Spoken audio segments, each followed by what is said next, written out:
Hello, what is up mga ma'am, sir, ma'am? Ako po si Ralph Cifra, isang visual artist from Manila, Philippines. And today we are going to unbox and review the YOLO Park AMK Pro Series Transformers Optimus Prime 20cm model kit, Earth Mode. Diecast siya from the Transformers movie, The Bumblebee. It includes the Cybertron armor, super nice cover art, and dito sa likod, logo ng Transformers with hexagonal pattern sa likod. You have the frame, armor, and final preview. You can switch between, you can also have a light switch. Also information about the company, barcode, Hasbro logo, and dito sa side, Transformers Bumblebee na logo, and shot a photo of the action figure, product accessories, tapos meron din siyang inner box. Yung inner box niya meron siyang holographic na line art. Very nice. Ito yung style ni YOLO Park. Maganda rin yung ginagawa nila dito para mas protected yung action figure or yung collectible. So we have YOLO Park logo, MK Pro, diecast, Optimus Prime. Very nice text design. Then you have some type of letters here. So I think that's Cybertron type of letters. Optimus Prime. Very nice line art. So ito, iba pa tong line art na design na to from this. This is very cool. Tapos, yung yellow parts, it is marked as a diecast material. So, yung inner parts na metal. So, this one, yung shoulders, inner parts ng chest, sa stomach, sa may waist, sa legs, and dito sa part ng kanya mga shin, and dito sa paa. Lahat yon diecast. So, sa pagbibuild nito, hindi mo na kailangan ng glue, no painting required, no tools required. 20cm model kit. Pag binuksan nyo yan, meron siyang 4 clamps. Yung first, kunin ko na yung manual. Ayan, so ito yung manual niya. Yung first part, and nandito rin yung degrees of articulation. So, it is very important to read these kasi baka meron kayong mapihit na hindi naman pala dapat gumagalaw. So, it's really important to read these manuals or yung product introduction, product information. Okay? Part A, Part B, Part C, Part D. So, 4 trays, tapos nandito na yung instruction kung paano nyo siya gagawin. Okay? Dito sa body assembly, dun sa head, papalitan nyo siya ng, kailangan nyo ng CR927 na battery. Unfortunately, wala ko nun. So, hindi ko mapapakita na umiilaw siya. Okay, so ganito yung mga parts ni YOLO Park. This is pre-built. Hindi nyo na kailangan gupitin from the runners. And gustong gusto ko dun sa build nila. Ito, metal to. Gustong gusto ko dun sa build nila. Meron siyang mga screws. So, ibig sabihin, if sa katagalan, in time, pag medyo lumuwag yung mga joints, pwede nyo higpitan using a screwdriver. So, that's very, very handy. Very simple lang yung, yung build niya and very enjoyable. So, kung ito yung head, papasok nyo lang dito. So, you have the ball joint and then yung hole. You just put necessary amount of force and then nakakabit na siya. Okay? Ganon din sa arms, ganon din sa legs, ganon din sa rest of the body. Ito yung kanyang waist. Ay, lower torso. Okay, pop lang natin dito. Okay.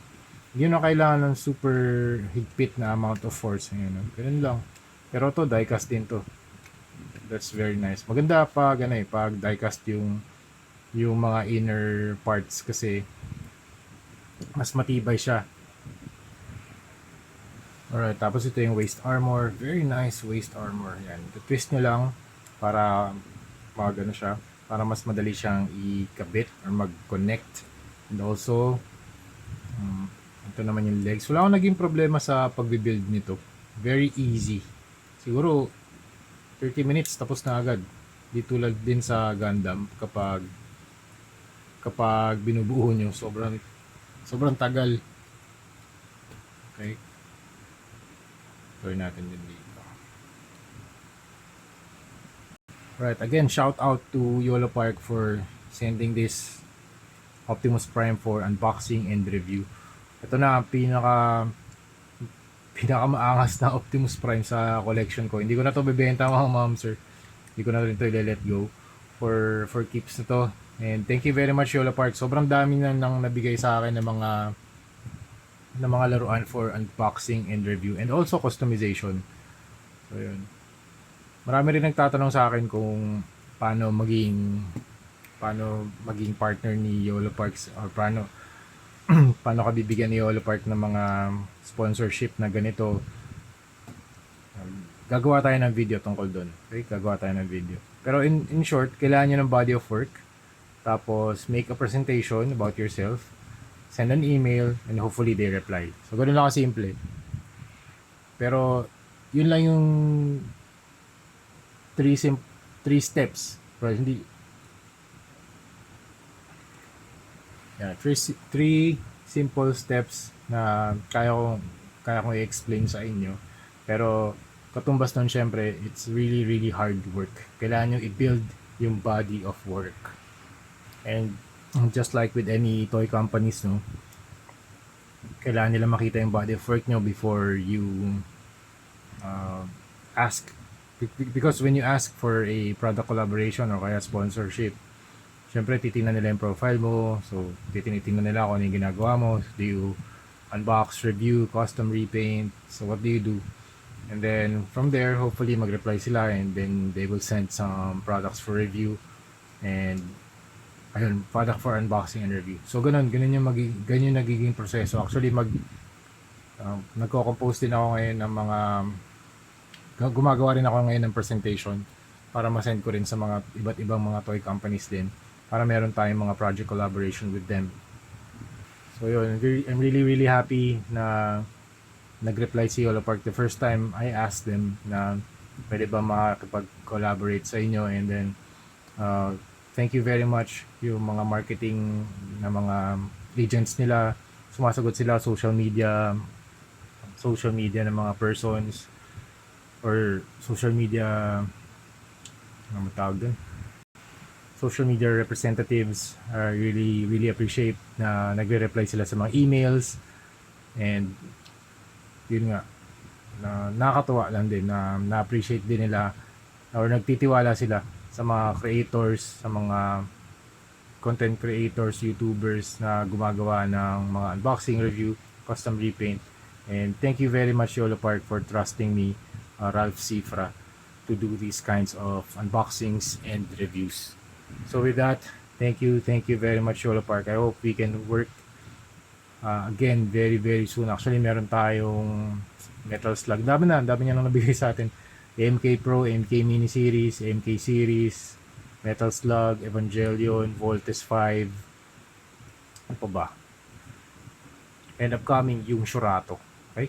So ito na, nabuo na natin gagawa na tayo ng separate video for that. Pero ito na, nabuo na natin si Optimus Prime. Alright, first thing na notice ko dito, mabigat siya because of the die-cast materials, very solid materials. You have different kinds of plastic, and also meron ding weathering dun sa paint job. Paint job is very nice, very very cool, and para talaga siyang galing dun sa movie.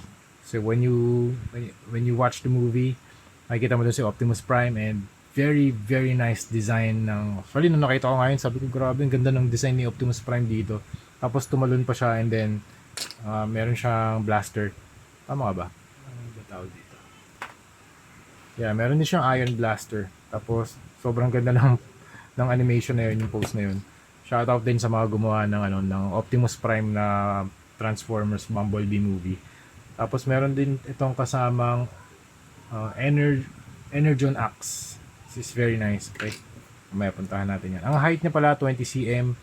Tapos, meron ding base na ang diameter ay around 7 inches.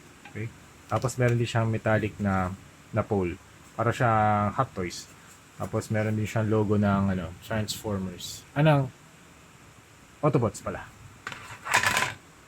Alright, start tayo sa head. Head is very cool. Meron siyang parang ear-like na segment dito or section. You have the parang diamond section dito sa may forehead. You also have the eyes. Unfortunately, wala akong battery para ma-operate natin yung eyes. You also have the faceplate, yung silver. Ang color palette niya ay silver, blue, and red. Metallic yung blue, and also very nice yung red na finish. Meron ding mga weathering na in-apply, and also gunmetal and silver. Very nice color combination. Optimus Prime, sobrang solid. Grabe. Meron din pala siyang gold sa likod. Okay? Sobrang solid ng figure na to. This is really for keeps. Sobrang ganda sa display. Lalo na kung Optimus Prime fan ka. And also kinokollect mo yung mga YOLO Park. Meron din silang AMK Pro na Rise of the Beasts na version naman. Okay? So that's the head, and also sa chest, you also have the type translucent windows, black. Tapos pwede nyo buksan to. Then makikita nyo yung matrix of leadership sa gitna. You can pop this out. Okay, tapos ito matatanggal to. Yan, you can remove the matrix of leadership. Okay, tapos you can also pop back in and also close. Okay, so that's nice. Ang ganda ng playability na yun. Very cool. Thank you, YOLO Park. Then you can also see the inner mechanisms dito sa may shoulder, dito sa may armpit, sa stomach, and also itong mga waist armor inside of the legs. Dito sa part na to, kahit na medyo nakatago yung yung mga sections, look at the cables, naka-paint pa siya ng green, and then also you have yellows, oranges. Ganda kasi ng contrast kapag yung may color yung cables. Kahit na maliliit sila, very thin, meron pa rin visual contrast versus dun sa lahat gunmetal gray, or kaya tama, lahat gunmetal gray. So that's a very nice touch na ginawa ni YOLO Park. And also sa likod, you have the parang big half cylinder type dito sa back for the spine. And also yun, pag nag-articulate siya, wala siyang space. So very seamless yung design ng backbone ni spine ni Optimus Prime. Also you have some radiator type of mechanism dito sa may shoulders. I think that's for exhaust. This one is a silver panel. Tapos dito parang meron siyang storage box of some sort. Waist armors. Very nice leg guards. And then you also have knee pads. Tapos meron ding leg armors dito. You have the cylinder section here. Tapos umiikot din yung tires. Meron din siyang Cybertron armor. Mamaya papakita ko sa inyo. Yung shoulder naman, you have the stripes na white. Meron din siya logo na Autobot. Tapos meron din siyang smoke segment or section dito. Very nice, silver. Ingat lang kayo dito, baka mabali ito. Pero strong naman siya. Tibay naman. Ingat lang, baka sumabit somewhere. Then you have the circular thing here sa kanyang arms. Nagagalaw ba to? Oh, nice. Okay. Para hindi mahinder yung articulation. Okay, nice. Cool. Okay. Nahinder pa rin. Tingnan nga natin. Okay. Okay, tumatama siya. So, pag ginalaw nyo to, mas mabibend nyo siya. Okay, that's cool. Alright. That's very nice. Ang ganda ng sound niya. Okay, that's cool. Tapos, hands are blue. And then you also have some copper parts here. Okay, meron din siyang Autobot logo on both shoulders. Okay, tapos meron siyang decals na yellow here sa may arms. Sa likod naman, meron din siyang some sort of screws, or dito cylindrical na mga sections. Ito parang screws and flat type of screws.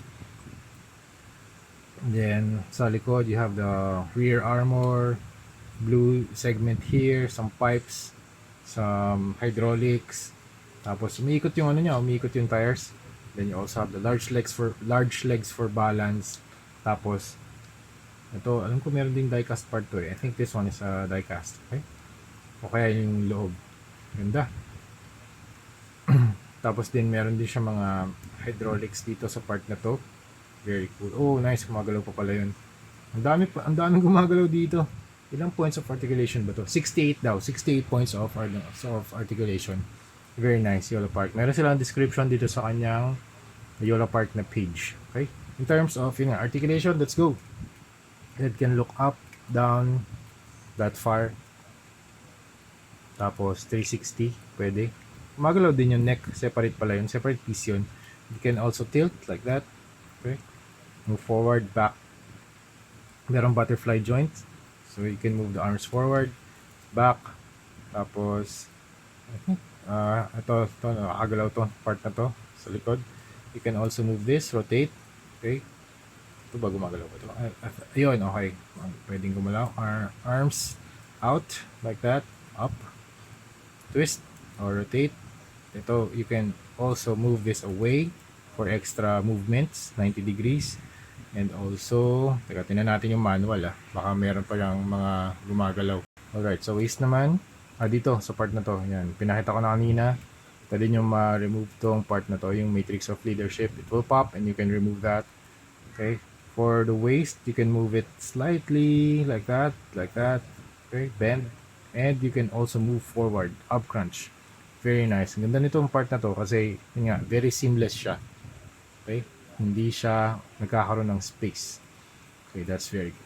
Rotation, okay, medyo nag-hinder lang tong part na to, hindi mo na maiikot yan. Okay, dahil dito. Okay, tapos waist armor can move out, you can move this out, tapos this one can also move, and then the legs can drop down, for better movement. Ayun, ito yung angat, tapos baba, then you can move out, you can rotate, and also you can also bend. Very nice engineering. So pag minove nyo to, mag-move din to part na to. Okay, also articulated din tong part na to, nag-move din siya. And also you have two articulation, some movement here, up and down, and that's it. Yun na yung articulation niya.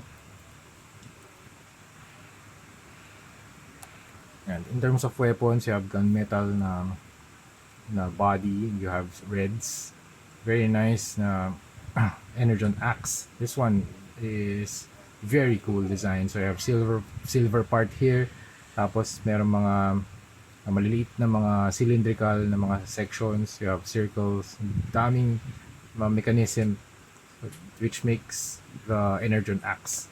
And also you have the iron blaster, very cool.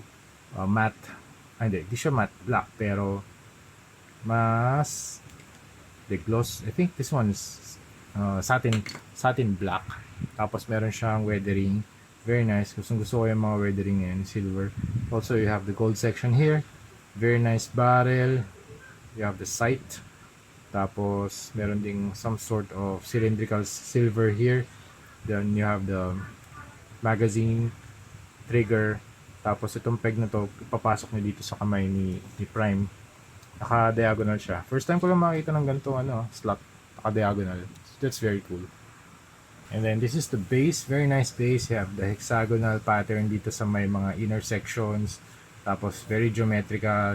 You have silver and gold na circles. Sa mga ganitong klaseng mga YOLO Park, ito lang yung kino-custom repaint ko. So, kino-custom repaint ko siya ng black, tapos dry brush, and then pinapailaw ko yung ibang mga sections using fluorescent paints from Hero Paints. Tapos dito pala yung Autobot logo, meron siyang magnet para mapailaw yung kanyang eyes. Again, unfortunately, wala akong battery. Okay? Alright.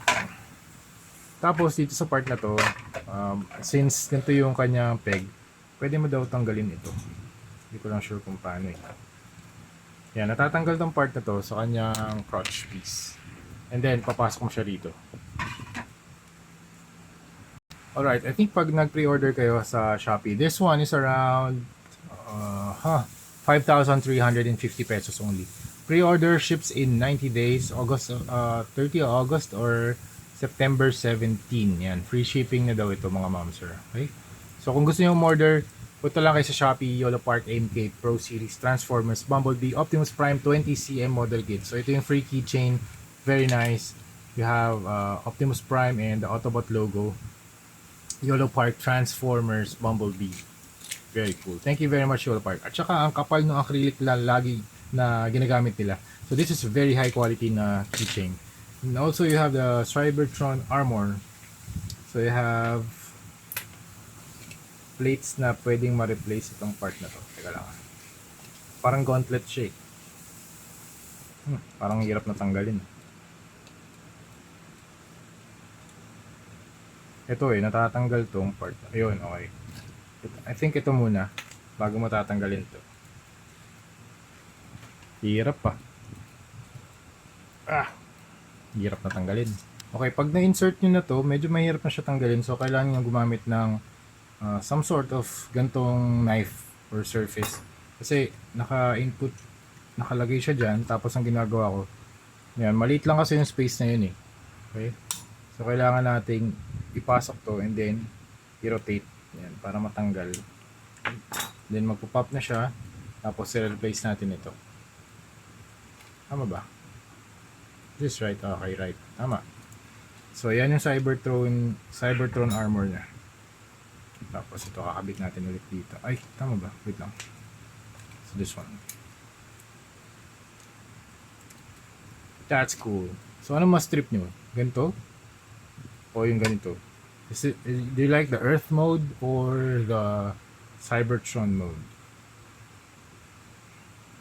Alright, ito rin yung smokestacks. Pwede nyo palitan. Okay. Ito natin na. Ano ba to? Oh. Oh, okay. Tatanggalin natin to. Medyo mahirap tanggalin. Ah, okay. Medyo madali lang pala.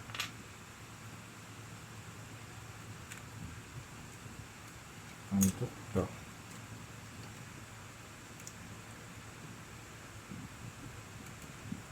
That's cool. Pero para mas trip ko tong Earth mode. Ito. Pero mas gusto ko tong Cybertron mode, Cybertron gauntlets, and then I prefer the Earth mode. Pero ganda rin pala na ito, parang naka-incline yung shoulder armor niya. And also you can replace the wheels. Okay? So these wheels. Ikabit lang natin. Nice, ganda. So sa Cybertron armor, pwede niyo palitan yung wheels, gauntlet, and shoulder armor. And then ito pa pala yung yung kanyang windshield. Alright, medyo nakakatakot lang tanggalin itong windshield na to kasi medyo mahigpit siya. Okay? So be very careful sa pag-replace ng mga parts. Yun lang ang aking reminder. Okay, equip din natin itong kanyang axe.